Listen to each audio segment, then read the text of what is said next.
Bismillahirrahmanirrahim. Assalamualaikum warahmatullahi wabarakatuh.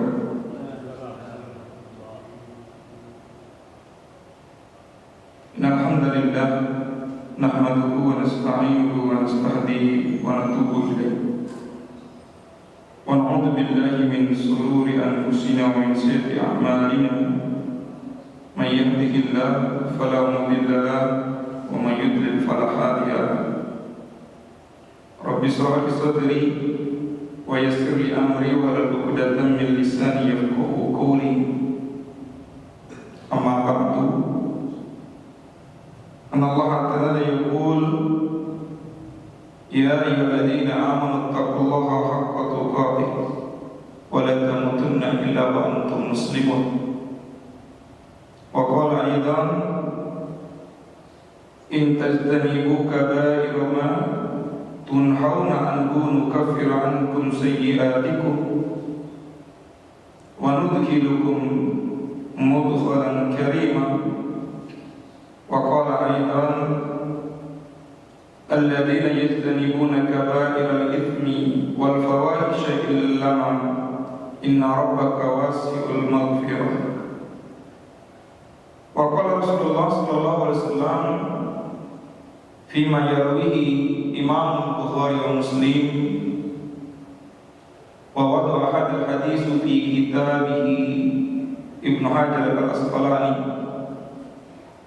min al-kaba'iri syatmur rajuli walidayhi qila wa hal yasubbu ar-rajulu walidayhi qala na'am yasubbu abar rajul fayasubbu ar-rajul abahu wa yasubbu ummahu fayasubbu ummahu. Ma'asyiral muslimin rahimani wa rahimakumullah. Alhamdulillah, kita bersyukur kepada Allah di sore hari diguyur hujan. Semoga Allah Subhanahu wa taala merahmati kita semua. Semoga Allah memberikan berkah buat kita semua. Semoga Allah menerima amal ibadah, terkhusus tadi kita melaksanakan salat maghrib berjamaah. Mudah-mudahan menjadi pemberat timbangan di yaumil akhir. Ikhwatul iman, kita masuk pada hadis yang ke-22 daripada Kitab Bulughul Maram, Kitabul Jami. Dan ini hadis ada di bab yang kedua, yaitu babul birri wasilah. Al-Imam Ibnu Hajar al-Asqalani beliau meletakkan hadis tentang dosa besar orang yang mencaci maki orang tuanya. Kalau dilihat secara spesifik, gak ada seorang anak mencaci bapaknya, seorang anak mencaci ibunya, itu gak ada. Tetapi para sahabat bertanya ketika Rasul menyampaikan janganlah kalian mencaci maki bapak kalian, maka mereka bertanya, ya Rasul, bagaimanakah kami akan mencaci maki orang tua kami, bapak kami atau ibu kami? Maka jawab Rasul, engkau mencaci maki bapak orang lain, lalu orang lain membalasnya dengan mencaci maki bapak. Engkau mencaci maki ibumu, bagaimana caranya? Kata Nabi, engkau mencaci maki ibu orang lain, lalu orang lain mencaci maki ibumu. Maka sama saja kita mencaci maki orang tua kita sendiri. Makanya di dalam hadis yang lain nanti Nabi mengatakan kul khairan aw liyasmut, katakan yang baik atau diam. Biasanya kita membalas. Nah, ikhwatul iman rahimani wa rahimakumullah, kalau kita buka kitab Al-Kabair yang ditulis oleh Imam Ad-Dahabi rahimahullah, maka dosa besar itu ada 72. Ada 72. Beliau menulis kitab tersebut oleh karena ada ayat yang menyebutkan seperti dalam surat An-Nisa ayat 31. Apa kata Allah? In tajtanibu kaba'ira ma tunhauna anhu nukaffiru ankum sayyi'atikum wa nudkhilkum madkhalan karima. Jika kamu menjauhi dosa-dosa besar di antara dosa-dosa yang dilarang, kamu mengerjakannya, niscaya kami hapus kesalahan-kesalahanmu. Maksudnya dosa-dosa kecil. Dan kami memasukkan kamu ke tempat yang mulia, yaitu surga. Ikhwatul iman, di bulan yang lalu kita sudah membahas tentang perkataan kepada orang tua, wala taqul lahuma uffin wa qul lahuma qawlan karima. Janganlah kamu berkata kepada orang tua kamu, dan hendaklah kamu mengatakan yang baik. Makanya nanti ada juga hadis yang diriwayatkan oleh Imam Bukhari, apapun yang diperintahkan oleh orang tuamu, jangan menantang. Jangan pernah menantang. Lebih baik menjawab iya saja daripada dosa di dalamnya. Jadi durhaka sama orang tua itu ternyata ada yang langsung, ada yang tidak langsung. Kalau yang langsung kita sebut A, kita dongkol di depannya. Yang tidak langsung iwatal iman, kita menyebut bapak orang lain, memaki ibu orang lain dengan sebutan seperti ini contohnya. Wahai Halim, wahai Junaid, dibalas Basir, Kodir. Itu penghinaan, Pak. Di zaman jahiliyah sudah ada, Pak. Dan itu hukumnya haram. Makanya pada Rasul dikatakan minal kabair, itu termasuk adalah dosa-dosa besar. Maka oleh karena itu wa iman rahimani wa rahimakumullah, hal-hal yang demikian itu jangan sampai kita melakukannya. Jangan sampai. Karena bagian dari adab anak terhadap orang tua, akhlak anak terhadap orang tua. Ikhwatul iman, berbicara tentang faidah, yang pertama, hadis ini memberikan penjelasan penguat terhadap ayat surat Al-Isra ayat 23. Kemudian yang kedua, Rasulullah SAW ada kata di antara dosa besar. Berarti ada banyak dosa besar itu. Salah satunya adalah membiarkan orang lain mencaci, lalu kita mencaci balas. Itu namanya membiarkan. Kemudian yang ketiga, setiap orang harus mampu menahan diri. Kalau kita buka dalam surat An-Nisa, Allah menyebutkan ya ayyuhalladzina amanu sabiru wasabiru. Hai orang-orang yang beriman, bersabarlah dan jadi orang yang bersabar. Nah, kebanyakan kita itu adalah orang-orang yang tidak bisa bersabar diri. Merasa ada orang yang menghina orang tua kita, lalu kita membalas menghinanya. Padahal itu bagian daripada cara setan membuat kita berdosa. Ikhwatul iman, ada sebuah hadis yang panjang terkait dengan asbab nuzul daripada ayat Al-Quran surat Al-Baqarah. Wattaba'u ma tatlu syayatinu ala mulki Sulaiman walakin as-sayatinu kafaru yu'allimuna an-nasa sihra.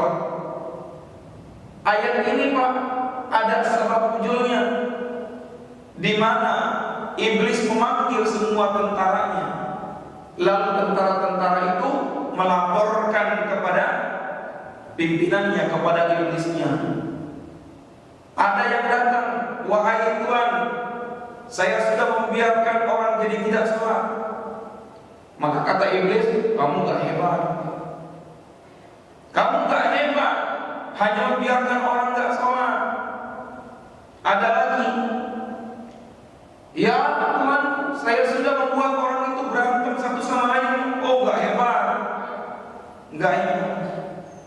Lalu kemudian yang ketiga datang, wahai Tuhan, saya sudah membuat cerai-berai antara suami dengan istri. Wah, kamu hebat. Kamu hebat. Ikhwatul iman. Makanya Nabi menyebutkan apa ghadul halal at-ta'at. Sesuatu yang halal tapi dibenci adalah ta'at. Adakah hubungannya dengan al-kabair? Ada. Biasanya sebelum terjadinya ta'at, ada penghinaan, ada cacian, ada jihar, ada li'an, Pak, antara suami dan istri. Bahkan terkadang seorang suami menyebut orang tua dari istri, dan seorang istri menyebutkan orang tua daripada si suami. Akhirnya apa yang terjadi? Dosanya berlipat-lipat. Cerai pun sudah tidak bagus, ditambah lagi dengan penghinaan ini. Maka ikhwatul iman rahimani wa rahimakumullah, jika kita ingin tentram dalam kehidupan, maka tinggalkanlah untuk saling mencaci. Tinggalkanlah untuk saling membenci. Karena hal-hal yang demikian itu tidak membuat kita hidup bahagia, hidup tentram. Tidak akan membuat kita bahagia. Ikhwatul iman, kalau kita buka lagi sirah-sirah nabawiyah, kita akan menemukan bagaimana Nabi SAW dihina dan dicaci, bagaimana Nabi SAW dijuluki tukang sihir, dijuluki dukun. Ikhwatul iman, imani wa rahimakumullah, begitu beratnya, tapi Nabi tidak memperdulikannya. Kenapa? Kalau aku membalasnya, apa bedanya dengan mereka? Kalau aku menyebutnya, apa bedanya aku dengan mereka? Maka aku harus beda dengan mereka. Orang muslim itu harus beda, Pak. Enggak boleh sama, harus beda. Bedanya apa? Orang muslim itu, Pak, saban harinya itu takwa itu naik, enggak turun, Pak. Orang muslim itu, Pak, bedanya apa? Tiap hari memperbaiki diri, tidak merusak diri. Karena apa? Orang muslim, orang yang mau selamat, orang yang mau sejahtera, orang yang mau baik. Pak, kalau kita menunggu Allah menjadikan kita baik, nggak jadi-jadi. Nggak jadi-jadi, Pak. Bukan Allah nggak bisa, Allah bisa, Pak. Buktinya Allah sudah kasihkan alatnya kepada kita, tangan, kaki, mata, mulut. Allah kasih, Pak, perut. Allah kasih, Pak, kemaluan. Supaya apa?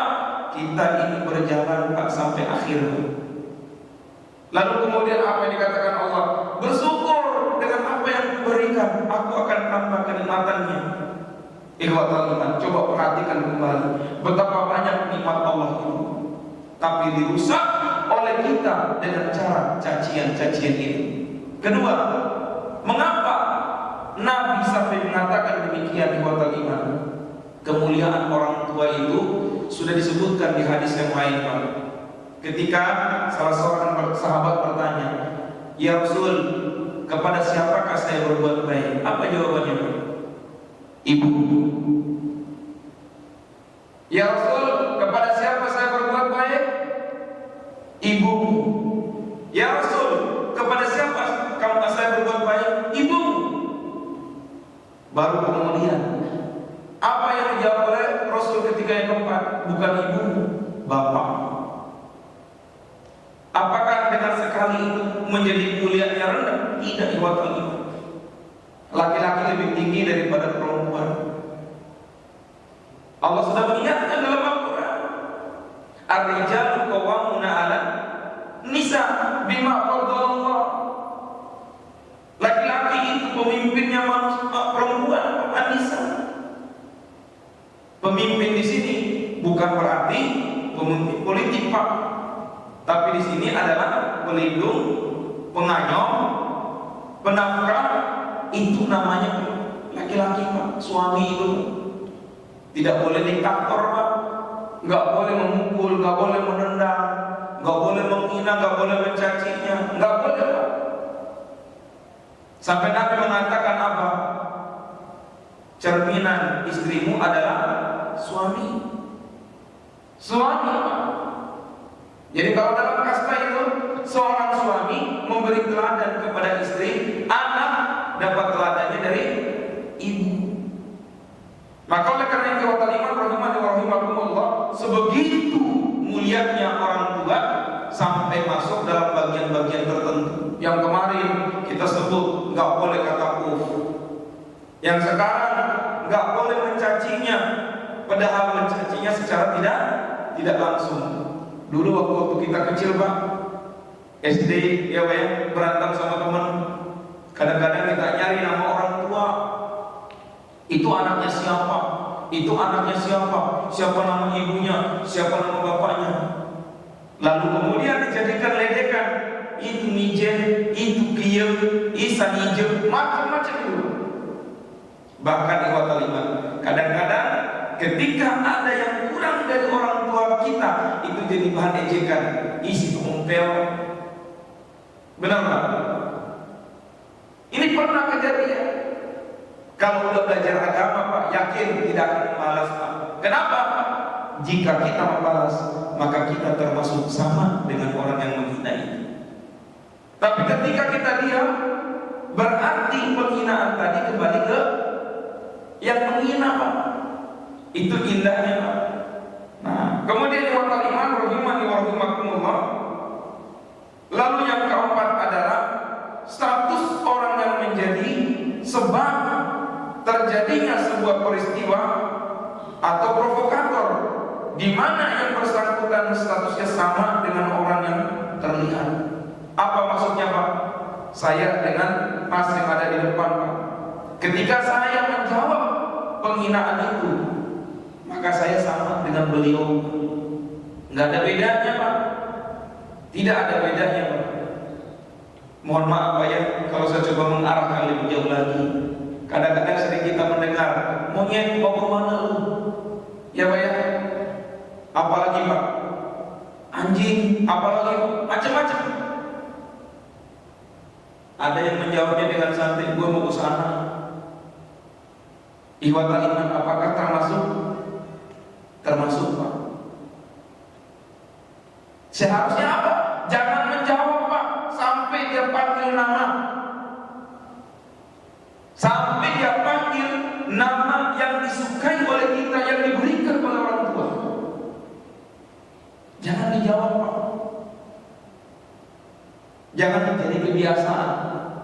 Sering kita Pak membiasakan seperti itu Pak.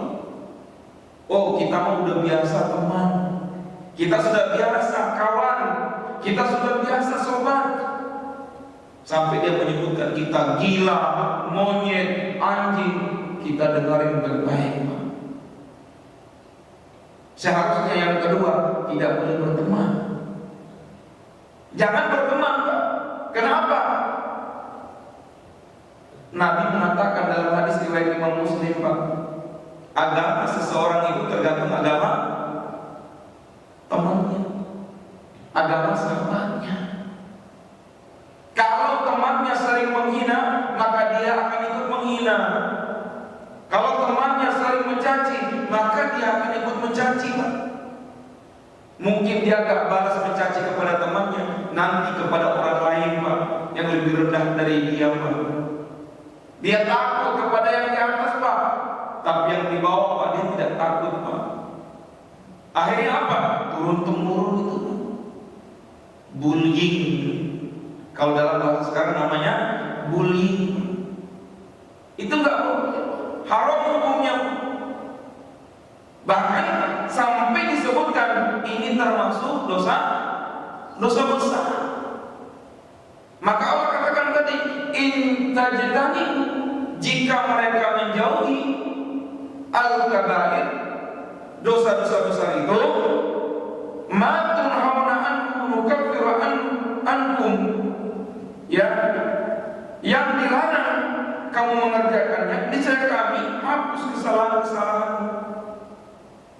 Berarti Pak, kalau kita tidak menjauhkannya Pak, kesalahan kita masih ada Pak. Masih ada Pak. Sholatnya jalan, ngajinya jalan, tapi mulutnya masih suka menghina, mencela. Jangankan mulut Pak, hati kita Pak ada dengki Pak. Sholat kita ada kedengkian dalam hati Pak. Sholat kita Pak jadi tidak ada gunanya. Kenapa? Sholat kita itu jadinya bukan karena Allah. Bahkan orang yang punya dengki di dalam hatinya kalau lagi sholat Pak, insya Allah nggak khusyuk. Insya Allah nggak khusyuk. Kenapa saya katakan demikian Pak? Saya juga pernah marah sama orang Pak. Saya juga pernah benci sama seseorang Pak. Ketika sholat bareng Pak berjamaah, dia ada di samping saya, maka sholat saya jadi kayak gimana Pak? Nambah, nggak ada kehusuannya, tumakninah, harapannya ingin cepat-cepat selesai aja sholat itu, tidak ingin lama-lama dengan Allah. Kenapa? Ada orang yang dibenci di samping saya. Itulah bahayanya Pak kalau dengki Pak. Apalagi kalau menghina. Orang yang saling menghina biasanya awalnya dari dengki Pak. Awalnya dari dengki. Makanya nanti juga di ayat Al-Quran Allah melarang itu, jauhi dengki, jauhi prasangka. Karena sebagian besar prasangka itu dosa besar. Nah ini waktu iman. Jadi kalau mau masuk surga jangan campur aduk. Dalam surat Al-Baqarah itu, wala talbisul haqqo bil batil wa taktumul haqqo wa antum ta'lamun. Jangan engkau campur adukkan antara yang hak dengan yang batil, sedangkan engkau tahu. Ya, kita tahu Pak, itu dosa. Sholatnya jalan, ngajinya jalan, ya Pak ya, baca Quran jalan, zikir, ya Pak ya. Tapi Allah Maha Baik Pak ya kepada kita Pak. Seberapapun dosa kita Pak, kalau kita dekat sama Allah, Allah ampuni. Tapi ingat Pak, kenapa Allah melarang Pak? Jangan sampai akhir kehidupan kita sedang menghina orang. Akhir kehidupan kita sedang dengki sama orang. Akhir kehidupan kita sedang benci sama orang. Akhir kehidupan kita termasuk orang-orang yang mengamalkan dosa-dosa besar. Kalau kita berada dari situ Pak, maka tidak akan bisa masuk ke dalam surga Pak. Bagaimana masuk dalam surga Pak? Nah, kalaupun nanti ada yang bertanya, ya bagaimana dengan hadis Nabi, kullu muslimin dakhalal jannah, setiap orang Islam itu masuk surga. Baca lagi Pak, di situ ada lanjutannya, illa man aba. Maka Rasul mengatakan kecuali yang enggan. Sahabat bertanya, famanil aba ya Rasul, siapakah yang enggan itu? Maka apa jawabannya? Man ata'ani dakhalal jannah wa man asani faqad aba. Siapa yang taat kepadaku maka dia masuk surga, maka dia orang yang baik. Tapi siapa yang tidak, maka dialah yang enggan itu. Orang yang melakukan yang dilarang oleh Allah dan Rasulnya adalah orang-orang yang durhaka. Nah ini waktu iman rahimani wa rahimakumullah. Hadis ini masih berlanjut dengan hadis yang kemarin, yang dimana membicarakan tentang orang tua. Kalau kemarin kita bicara tentang memuliakan orang tua untuk tidak berkata maka hari ini kita akan berbicara terkait dengan jangan menghina orang tua. Memang tidak ada Pak kita menghina secara langsung Pak, tetapi kadang kita menghinanya dengan tidak langsung. Tapi untuk zaman-zaman sekarang Pak, naudzubillah ya, kalau kita buka di YouTube ada anak yang menghina orang tuanya, ada anak yang mengusir orang tuanya, bahkan ada anak yang memasukkan orang tuanya ke dalam penjara. Naudzubillah summa naudzubillah. Mudah-mudahan kita tidak termasuk anak yang seperti itu Pak. Sejelek-jeleknya orang tua Pak, dia tetap orang tua kita Pak. Walaupun dia telah meninggalkan kita mungkin dahulu, ya Pak ya, kita menjadi anak yang luntang wantung diurus oleh orang tua kita Pak, ibu kita Pak. Bapak kemana tahu, ada juga ibu yang kemana tahu, setelah besar baru ketemu. Ikhwatul iman, ini juga kejadian nyata yang dialami oleh adik angkat saya. umur baru 1 tahun lebih 5 bulan dibuang oleh ibunya. Kenapa? Hasil dari hubungan yang tidak baik. Akhirnya dipelihara Pak sampai gede Pak, disekolahin Pak, SD, SMP, SMA, bahkan dimasukkan ke dalam kakak. Kenapa? Karena orang ini banyak angkat dia Pak. Saya angkat juga jadi bapak Pak.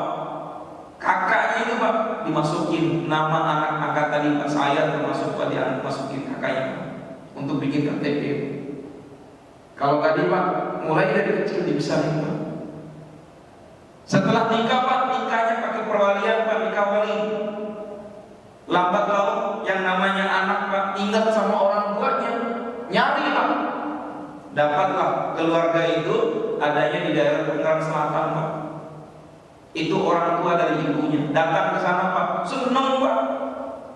Oh kamu anaknya ini, kamu anaknya ini Pak.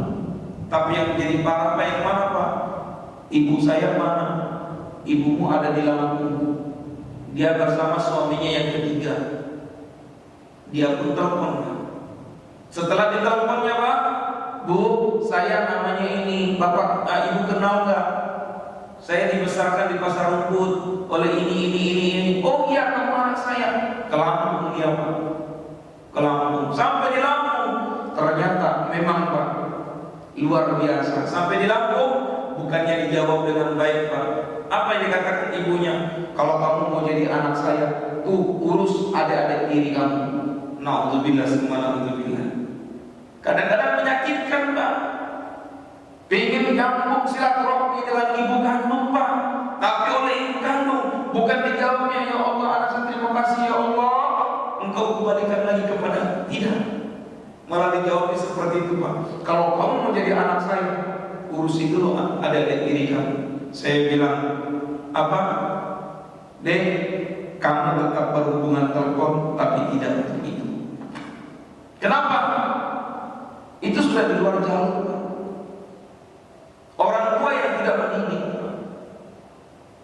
Tetapi walaupun orang tua seperti itu Pak, saya katakan surga kamu ada di kaki ibu. Ya Pak ya. Al-jannatu tahta aqdamil ummahat. Surga itu ada di bawah telapak kaki ibu. Jeleknya ibu tetap. Kenapa saya katakan demikian Pak? Buka lagi di Al-Quran Pak. Di surat Al-Isra, apa yang Allah katakan Pak? Kamu itu harus memuliakan orang tua kamu walaupun dia kafir. Satu hal yang tidak boleh kita lakukan kepada orang tua kita, kalau memang orang tua itu gak kafir, ibu kita kafir Pak, kita muslim Pak, apa yang dilakukan Pak? Satu Pak, kamu tidak boleh ikut ajakannya. Kalau berbuat muslim. Satu Pak. Berbeda Pak dengan di luar Islam. Kalau di luar Islam Pak udah putus Pak, tidak ada lagi. Kalau di Islam tidak. Hubungan dunia itu masih ada, tapi hubungan akhirat sudah tidak ada. Apa hubungan akhirat itu Pak? Warisan mewarisi sudah tidak boleh. Mewalikan tidak boleh. Ini juga kejadian juga sama murid saya Pak. Saya punya murid begitu. Bapaknya Nasrani Pak, orang Manado. Pas mau nikah, dia nanya ke saya, kakak, saya punya bapak kan Nasrani, ibu saya Muslim. Apakah boleh saya dinikahkan oleh bapak saya? Secara hukum tidak boleh. Haram hukumnya Pak. Terus bagaimana dong? Ya udah nanti penghulunya coba ditanyakan saja kalau itu punya wali hakim. Akhirnya apa Pak? Carilah wali hakim. Kata penghulunya coba cari yang terdekat. Dapat yang terdekat Pak. Siapa? Adik dari ibunya. Itulah yang menikahkan. Ikhwatul iman, rugi. Sangat rugi. Ini bagian-bagian daripada dosa-dosa besar yang dimana kalau kita arahkan Pak, bukan cuma menghina orang tua Pak, tapi perbuatan yang membuat kita jadi terhina itu pun tidak boleh. Nah ini ikhwatul iman rahimani wa rahimakumullah.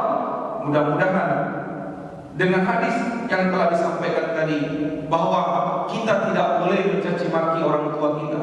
Kalaupun kita bertanya, bagaimana caranya kami mencaci maki bapak orang tua kami?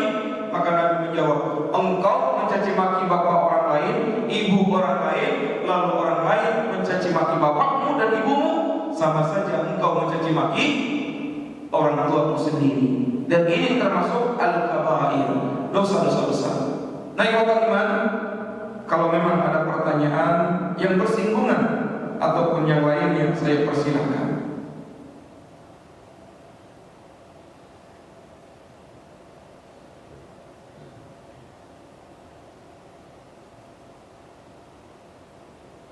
Silakan Pak, kalau ada yang mau ditanyakan. Sebelum saya nanti memberikan sedikit kesimpulan terkait dengan hadis ini.